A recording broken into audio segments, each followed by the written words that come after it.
Hi everyone, welcome back to my channel. I'm back with another tutorial video for you guys today, and in today's video I'm going to show you how you can log into your Empower account. So for this, first of all, make sure that you've already downloaded the Empower app on your mobile device and then open up the app. As you open up the app, you'll be able to see that on the bottom left corner there's a login option. So tap on the login option, and now the first thing you have to do is you'll have to enter your phone number over here. So enter your phone number and then tap on the continue button.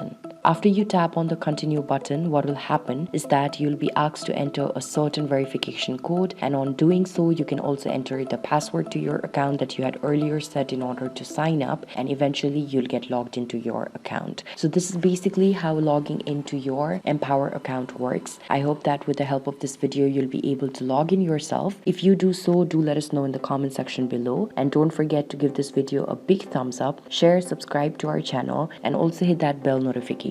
Thanks a lot for watching, you guys. I'll see you around next time.